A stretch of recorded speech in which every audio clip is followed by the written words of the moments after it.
이 세상에서 예수님께서 오셔서 하고 싶으셨던 일들이 있었죠. 굉장히 그 원대한 계획을 갖고 크신 계획을 가지고 이 세상에 오셨습니다. 그 결과로 지금 여기에 우리가 있는 거죠. 예수님의 원대한 계획이 계획이 무엇이었을까에 대해서 아마 다 알고 계시겠지만, 하지만 다시 한번 말씀으로 정리를 좀 해보고, 특히 그 체스터 형제 같은 경우는 방콕이라는 도시, 굉장히 화려하고 또 관광 도시고, 너무나 어떤 면에서는 많은 사람들이 오고 가는 그 곳에서, 또 불교도들이 많고 또 여행객들도 많은 그 나라에서, 그 도시에서 믿음을 지켜가면서 드리프트하지 않고, 즉 세상의 산만한 그런 환경 속에서 흐트러진 생각을 하는 것이 아니라 하나님의 원대한 계획에 초점을 맞추는 Shift to God, Shift to God's Vision, 하나님의 뜻에, 하나님의 계획에 초점을 두는 삶을 사는 한 형제가 나눠준 그 말씀이기에 우리도 같이 한번 잘 나눴으면 좋겠습니다. 예수님의 원대한 계획, 여러분은 우리가 그 계획 안에 있습니다. 한번 살펴보도록 하겠습니다. 예수님의 첫 시작을 잘 살펴보면 마가복음 1장 14절 15절에 이렇게 되어 있습니다. 요한이 잡힌 후 예수님은 갈릴리로 가셔서 하나님의 기쁜 소식을 전파하시며 드디어 때가 왔다, 하나님의 나라가 가까웠으니 회개하고 기쁜 소식을 믿어라 하고 말씀하셨다. 아멘. 마가복음의 첫 시작에서 예수님의 등장을 알리는 그 말은 어떤 말이냐면, 예수님이 하신 말은, 딱 등장하시면서 하신 말씀이 무슨 말씀이냐면 드디어 때가 왔다는 거죠. 어떤 때요? 하나님의 나라가 왔다는 겁니다. 그래서 하나님의 나라가 왔으니 회개하고 그 하나님의 나라의 소식에 반응하고 참여하라라고 얘기를 하셨습니다. 하나님의 나라가 왔다. 그래서 예수님이 첫 번째 언급한 그 단어가 뭐냐면 하나님의 나라입니다. 즉 예수님의 원대한 계획은 하나님의 나라를 이 땅에 세우는 것이고 알리는 것이었습니다. 그래서 마가복음에서는 그렇게 시작을 하시고, 또 누가복음에서도 잘 보면 예수님께서 본인이 하겠다라고, 내가 할 일은 무엇인지를 설명하시는 장면에서 비슷한 맥락의 이야기를 하고 계시는 것을 보게 됩니다. 4장 43절에 보면 똑같이 비슷한 문구가 등장을 합니다. 한편 사람들은 예수님을 찾다가 만나자 자기들에게서 떠나지 못하게 하려고 하였다. 그러나 예수님은 그들에게 나는 다른 여러 마을에도 하나님 나라의 기쁜 소식을 전해야 한다, 하나님께서는 이 일을 위해 나를 보내셨다 하고 말씀하셨다. 갈릴리 가버나움의 어느 한 회당에 가서 예수님 말씀을 전하시고, 또 그곳에서 대화를 나누시니까 사람들이 너무 좋아서, 우와, 예수님이 여기에 오셨구나라고 얘기를 하면서, 예수님이 또 하신 말씀이 너무 좋았기 때문에 예수님이 가지 말라고, 여기 더 우리랑 더 시간을 보내자고 얘기를 했습니다. 그랬을 때 예수님이 뭐라고 얘기를 하냐면, 나는 이 세상에 온 목적이 있는데, 이 세상에 온 계획이 있는데, 그게 뭐냐? 여러 마을에도, 즉 온 세상에 하나님 나라에 대해서 알려줘야 한다, 하나님 나라가 왔다는 그 기쁜 소식을 전파해야 한다라고 선언을 하셨습니다. 하나님께서 이 일을 위해, 즉 이 일이 무엇인지 하나님 나라의 기쁜 소식을 전하는 것, 그것을 위해서 나를, 즉 예수님을 세상에 보내셨다라고 말씀을 하시는 것이죠. 참 이렇게 우리도 이런 어떤 내가 왜 태어났는지, 나는 무엇을 하며 살면 되는 건지를 명확히 알고 선언하고 살 수 있다면 참 좋을 것 같습니다. 예수님의 삶은 명확했어요. 나는 이 일을 하러 왔다, 내가 이 세상에 태어난 것은 이걸 하러 왔다 라고 분명하게 얘기를 합니다. 나는 무엇을 하러 왔는지를 분명히 알고 계시는 것이죠. 그것이 무엇이냐? 바로 하나님 나라에 대해서 알려주는 것이었습니다. 그리고 예수님께서 나중에 십자가에 매달리셨다가 돌아가시고 나서 다시 또 부활하시고 나서 40일 동안 마지막으로 세상에 계실 때도 그 남아있는 제자들에게 40일 내내 하신 이야기가 무엇이냐 하면 사도행전 1장 3절에 보면 이렇게 나와 있습니다. 예수님이 고난을 받아 죽으신 후 40일 동안 때때로 제자들에게 나타나 자기가 살아있다는 확실한 증거를 많이 보여주시며 하나님의 나라에 관해서 말씀하셨습니다. 하나님의 나라에 관해서 또 말씀을 하신 것입니다. 40일 동안 예수님은 계속해서 초지일관 시작할 때부터 그리고 마지막까지 하나님의 나라에 대해서 계속해서 이야기를 하고 계십니다. 하나님 나라가 왔다. 그 나라의 삶을 이제 시작해야 한다 라고 얘기를 하시는 것이죠. 그래서 예수님의 온통 관심사는 하나님 나라에 있었음을 알게 됩니다. 죽어서 가는 하나님 나라가 아니라 이 세상에서 하나님 나라가 이루어지는 그 놀라운 계획을 가지고 계셨던 것이죠. 그래서 이 하나님 나라 관점으로 쉬프트 해야 된다. 항상 우리의 관점을 예수님이 삶의 시작부터 끝까지 초점을 놓지 않고 그 핵심을 가지고 계셨던 것이 무엇이었냐? 바로 하나님 나라에 대해서 우리는 선포하고 전하고 그리고 그것을 일구어가고 만들어가는 사람들이다라는 그 원대한 계획을 놓치신 적이 한 번도 없다는 것입니다. 그렇기 때문에 우리의 초점을 여기에 두지 않으면 우리 또한 다른 것으로 산만해지고 우리의 초점을 잃어버릴 수 있는데 우리의 초점을 쉬프트, 이번 컨퍼런스의 그 주제처럼 쉬프트 to kingdom of God, 하나님의 나라로 우리의 모든 관점을 예수님처럼 이렇게 하면서 사는 것이 우리가 예수님을 닮아가는, 아까 그 영상의 배경에 We can change, I can change, will be changed, 계속 이 노래가 나오잖아요. 이게 이번에 그 인도네시아 교회가 만든 주제곡이거든요. 직접 만든 주제곡. 인도네시아 그 형제자매들이 만든 그 홈페이지 유튜브에 가면은 이게 아예 그냥 따로 있습니다. 거기에 보면 계속 나오는 게 우리는 변할 수 있고 우리는 변화될 거다라고 계속 얘기를 하면서 무엇으로 그럼 변화될 것인가? 무엇으로 어디를 향해서 그럼 될 것인가? 우리가 하나님 나라의 관점으로 변화하자라는 이야기를 끊임없이 그 반복해서 우리가 이번에 진행을 했습니다. 하나님 나라와 교회는 어떤 관계가 있을까요? 밀접한 관계가 있습니다. 그러나 동일하지는 않죠. 예수님은 하나님 나라를 선포하셨어요. 끊임없이. 물론 베드로를 또 세워놓고 제자들을 옆에 놓고 너희들을 통해서 교회를 세우겠다고 하셨지만 대부분의 이야기는 예수님이 얘기한 것은 하나님 나라가 시작됐다는 거거든요. 그리고 그 시작된 것에 눈에 띄는 가시적인 결과로 나타난 게 무엇이냐? 그 12 제자들이 이루어낸 것이 무엇이냐? 바로 교회죠.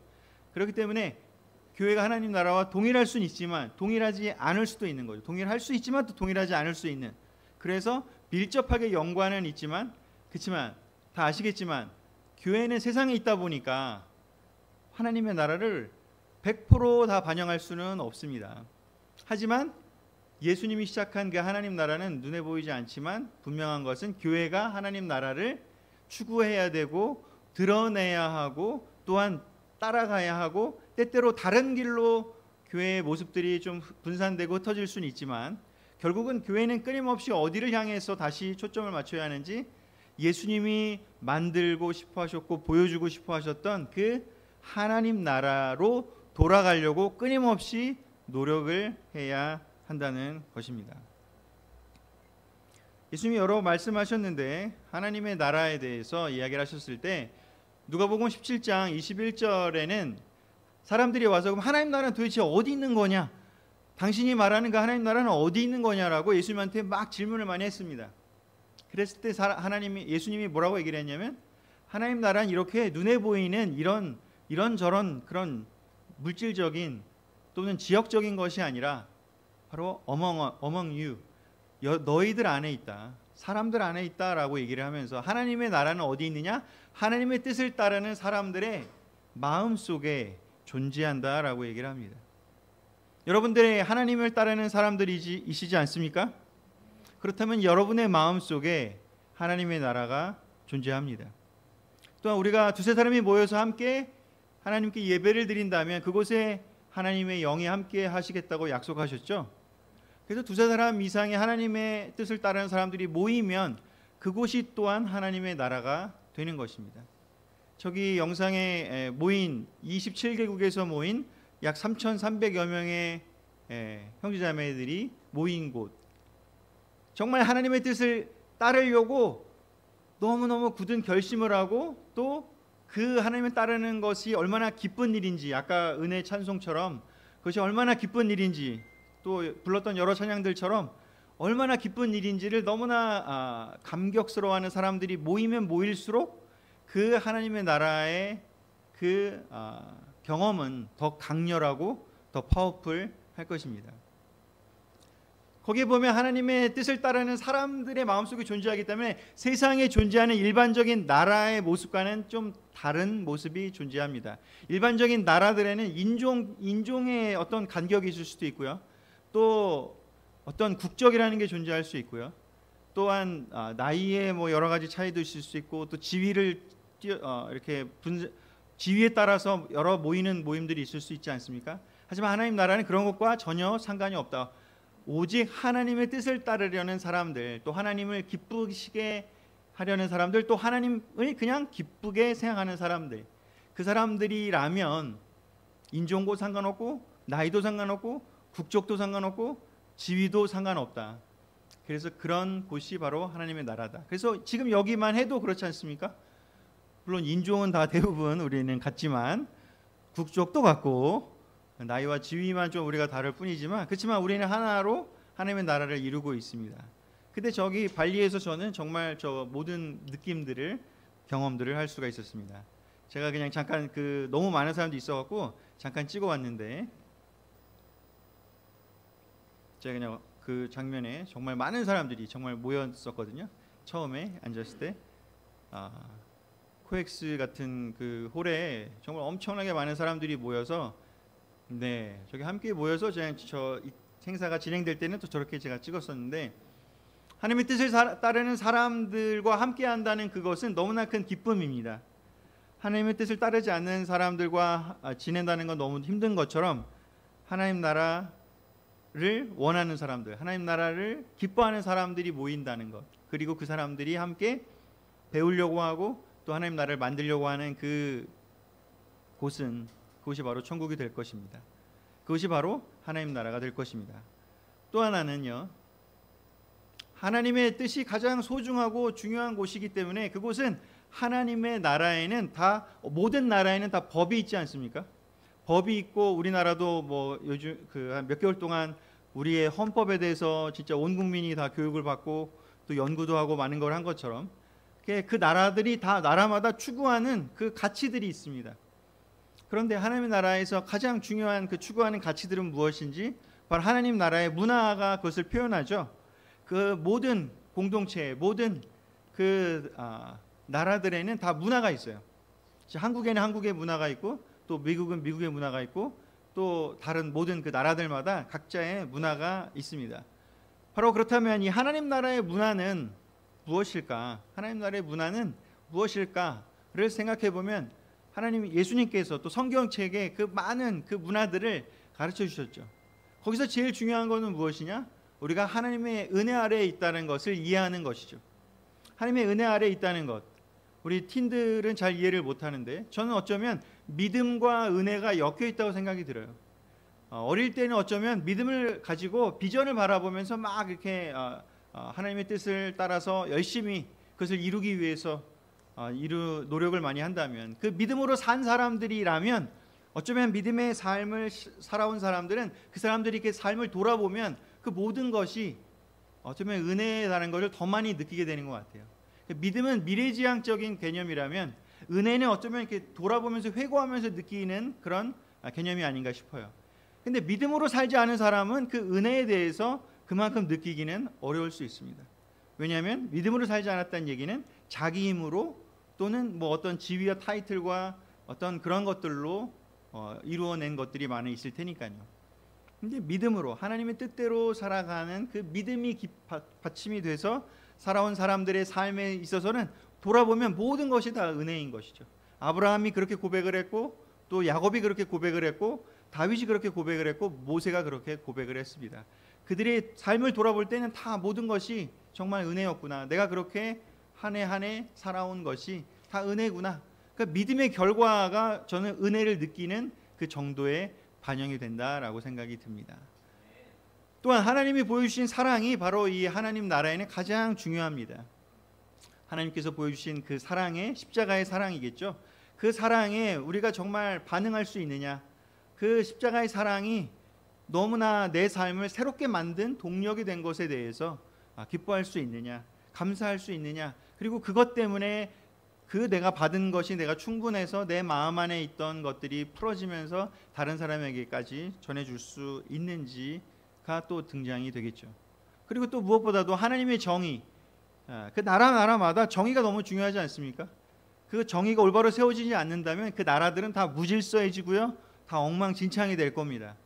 뭐 분쟁이 일어날 거고요, 내분이 일어날 거고, 전쟁이 일어날 거고, 싸울 겁니다.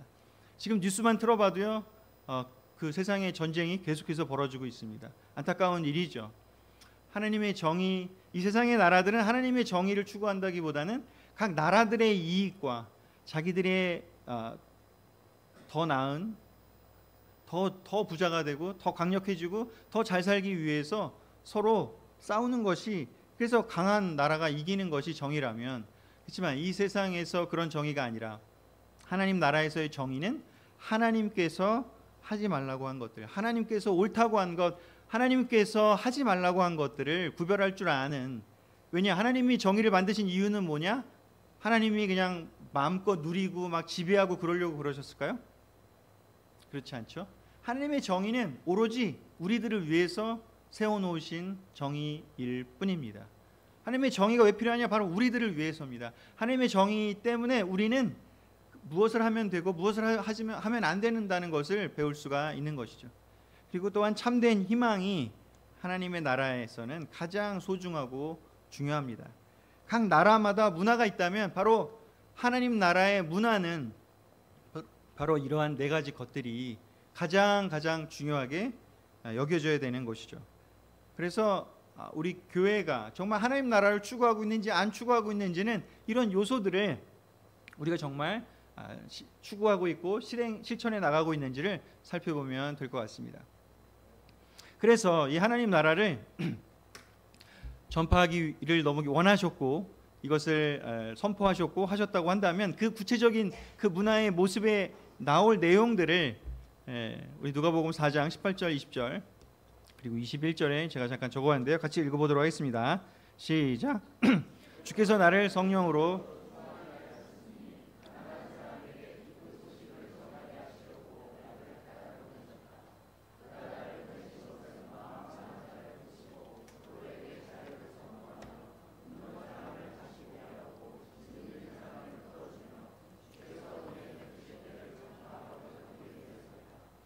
예수님은 그들에게 이제 읽은 성경 말씀이 오늘날 너희에게 이루어졌다 하고 말씀하셨다.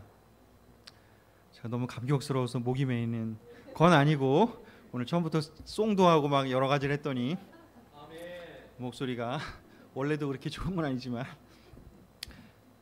하나님 나라의 모습을 예수님이 자기 사명 선언문으로 이렇게 얘기하셨습니다. 하나님 나라가 시작됐는데 그 하나님 나라는 어떤 모습이 그 안에 존재하게 될 거냐? 그 안에는 마음이 가난한 사람들에게 기쁜 소식이 전해지는 곳이다. 즉 하나님 나라에 들어갈 수 있는 사람은 마음이 가난한 사람들이라고요. 마음이 그 가난한 사람들에게 기쁜 소식이, 하나님 나라의 기쁜 소식이 전파될 거라고. 마음이 부자인 사람들은, 마음이 다른 것으로 가득 차 있는 사람에게는 하나님 나라는 매력적이지 않습니다. 왜냐? 이 세상에서 하고 싶은 것들이 많고 자기가 이루고 싶은 것들이 많으니까 하나님이 주인이 된, 하나님이 왕이신 그 나라가 필요가 없는 것이죠. 그리고 하나님 나라가 할 일은 무엇이냐? 거기서 내가 떵떵거리고 내가 대접받고 내가 잘나는 것이 아니라 그 나라는 마음 상한 사람들을 고쳐주는 나라이고요, 무언가에 잡혀 있어서 억눌려 있는 사람에게 자유를 선포하는 곳이고요, 눈이 멀어서 무언가를 못 보는 사람들에게 눈을 띄어서 볼 수 있게 해주시는 곳이 바로 하나님 나라라는 것이죠. 그래서 예수님이 그 성경책을 펴고 읽으신 후에 이제 이 말씀이 너희에게, 여러분에게 이루어졌다라고 얘기를 하면서 예수님과 함께 만나는 사람들에게는 이런 일이 벌어지고 이런 하나님 나라를 경험하겠다라는 것을 보여주셨습니다. 제가 이제 팀들도 오늘 왔지만 많은 사람들하고, 많은 친구들하고 시간을 보내보면 이게 뭔가 이렇게 억눌러 있고 이 대한민국의 그 교육 시스템에 의해서 너무나 지쳐 있고 억눌려 있는 친구들을 많이 보게 됩니다. 그 친구들이 진정한 자유를 얻기를 너무나 바라고, 또한 결혼부들 또 직장인들을 많이 만나 또 대화를 나눠보다 보면 그런 삶을 저도 살았지만, 그렇지만 정말 이 세상에서 산다는 것은 뭔가 계속해서 서로를, 사실 우리가 모든 재물을 그냥 다 나누면 온 세상에 사실은 가난하고 뭐 배고픈 사람 없다 그러잖아요. 근데 보면은 막 쌓아두고, 근데 그것들을 나눠주지 않고 더 있는 사람은 더 가지려고 하고, 더 큰 회사는 더 커지려고 하고, 그다음에 너무나 이렇게 죽어가는 사람들은 어떻게 죽어가는지도 모르게 죽어가고, 정말 서로를 돕고 정말 예수님이 원하는 이 하나님 나라를 만들려고만 모두가 이 앞에 무릎 꿇고 순종하고 배우려고만 한다면, 이 세상은 지금 이 상태에서도 뭘 더 개발하지 않아도 사실 모든 사람들에게 다 많은 것들이 베풀어질 수가 있는 나라인데, 이 세상인데, 그럼에도 불구하고 사람들은 그렇게 하지 않습니다. 왜냐? 그것들은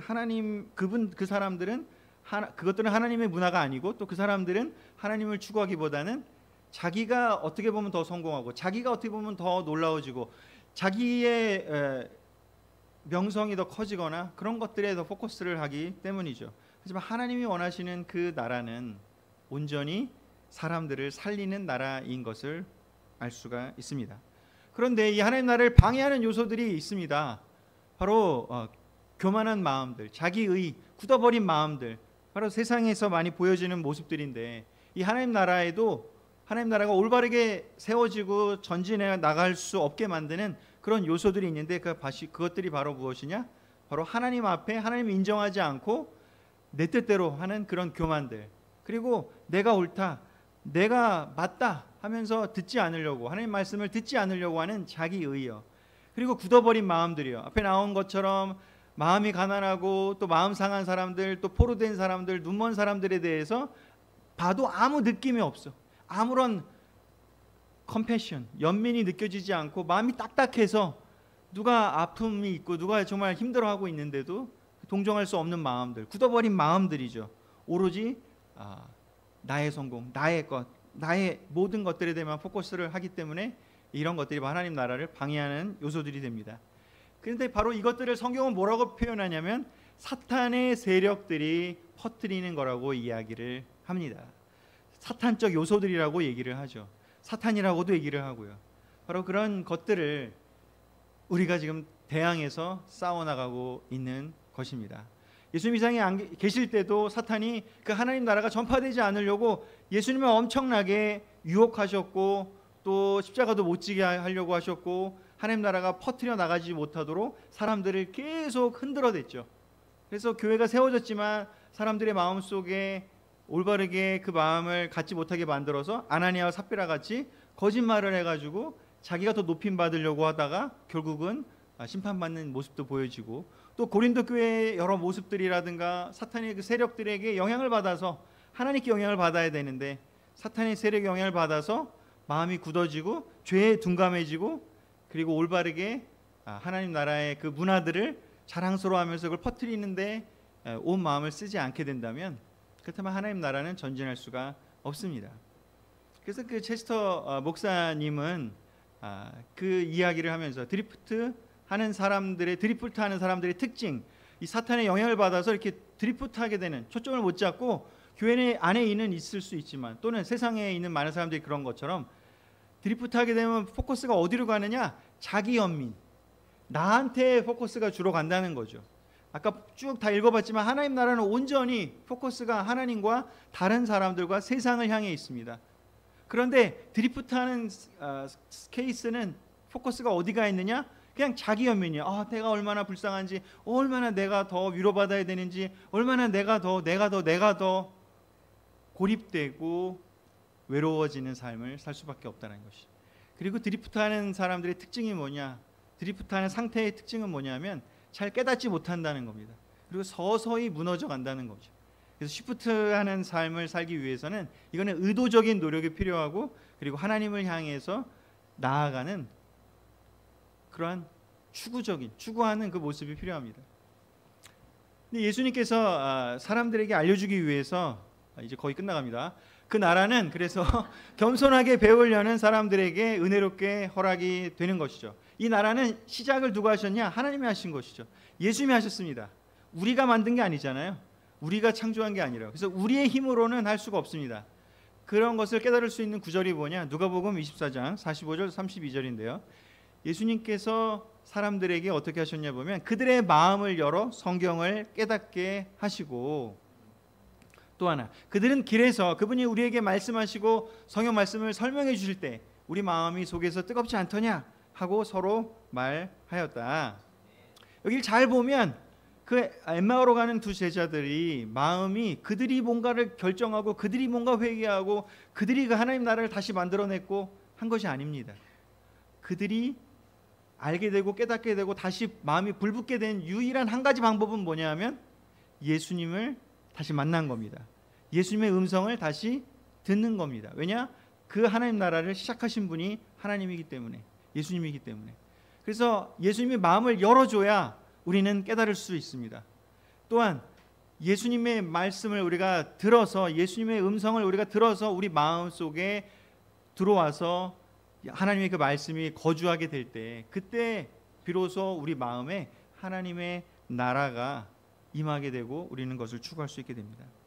그렇기 때문에 여러분, 우리는 다시 한번 겸손하게 하나님 나라를 내가 내 힘으로가 아니라 하나님 나라를 배우려는 그런 마음으로, 그런 겸손한 그런 모습으로 우리는 다시 돌아가서 우리 교회가 하나님 나라를 더 드러내는 그런 공동체가 될 수 있도록 그렇게 만들어가면 너무나 좋을 것 같습니다.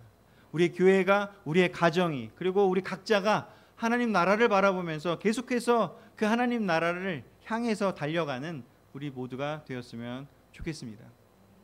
겸손하게 하나님께 무릎을 꿇고 하나님 나라가 하늘에서 이루어진 것 같이 이 땅에서도 이루어지기를 기도했으면 좋겠습니다. 주기도문에 그런 말씀 있잖아요. 하늘의 뜻이 하늘에서 이루어진 것처럼 이 땅에서도 이루어지기를 원합니다. 그게 바로 무엇이냐? 하나님 나라가 하늘에서 이루어진 것 같이 이 땅에서 또 이루어지기를 기도하라고 우리에게 얘기한 겁니다. 예수님의 그 주기도문의 기도가 우리에게 여전히 필요하고 우리에게 그 기도를 하라고 가르쳐 주셨지 않습니까?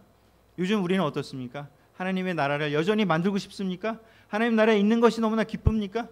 하나님 나라를 향해서 가는 그 도성의 길이 얼마나 감사한 일인지를 우리의 마음을 다시 살펴보면서 우리 이번 주를 새롭게 시작했으면 좋겠습니다. 말씀을 마치겠습니다. 아멘.